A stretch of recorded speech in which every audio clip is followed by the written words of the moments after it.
Now let's take a look at an example to understand how normalization works. Specifically, we will look at the first three normal forms. As we normalize the example through the first three normal forms, we'll be resolving certain problems in the structure of a hypothetical database. At the first normal form step, we'll remove repeating column groups and eliminate any non-atomic attributes or multi-valued attributes. At the second normal form step, we will remove partial dependencies, and at the third normal form step, we will remove transitive dependencies. This is the example we will work on. This is an unnormalized flat file database.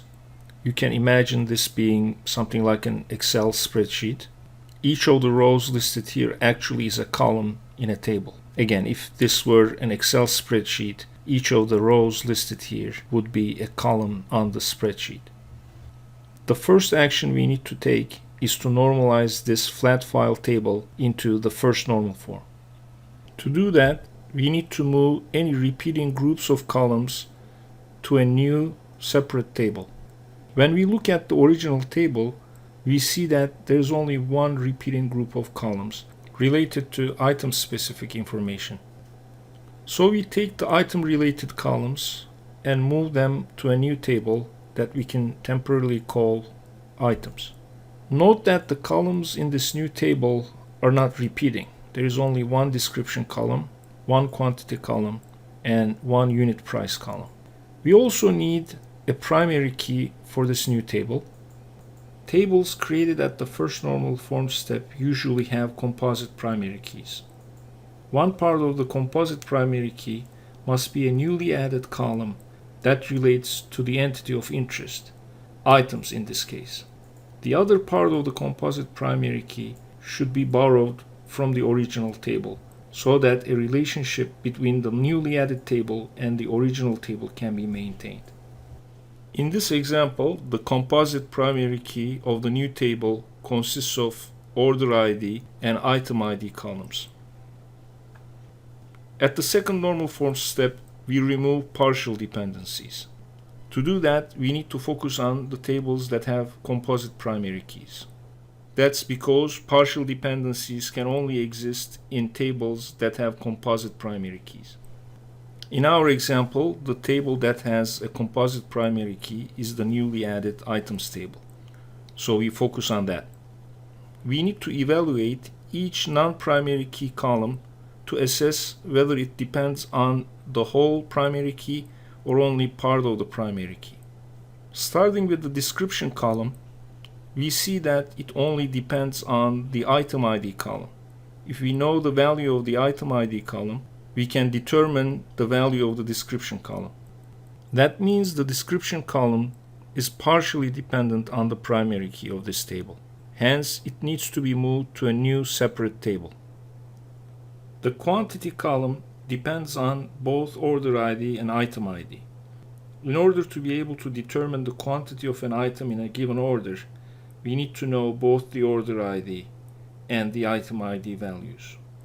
That means the quantity column is functionally dependent on the whole primary key, so it should stay in this table.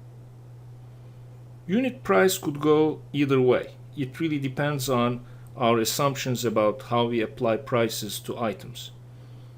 If we apply fixed prices to items, irrespective of what order they go into, then unit price should also be moved to a new separate table. That's because the price then would depend on only the item and not the order. However, if we apply different prices to the same item in different orders, that means the item price depends on both what the item is and what order it goes into. In that case, the unit price column is functionally dependent on the whole key and it should stay in this table.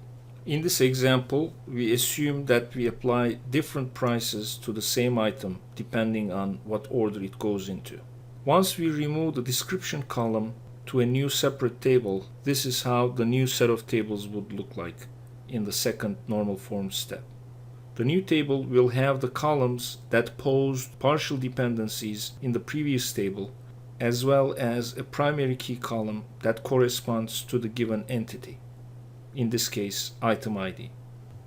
The next step is the third normal form, where we remove transitive dependencies. To do that, we start a new table for the transitively dependent attribute and the key attribute it depends on. We keep a copy of the key attribute in the original table as a foreign key column. In our example, customer-related columns and clerk-related columns pose transitive dependencies in the original table.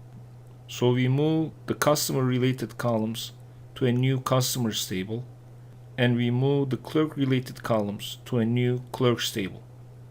We add primary key columns to each of the newly added tables, and we insert copies of those in the original table as foreign key columns. This is how our database will look like at the third normal form step.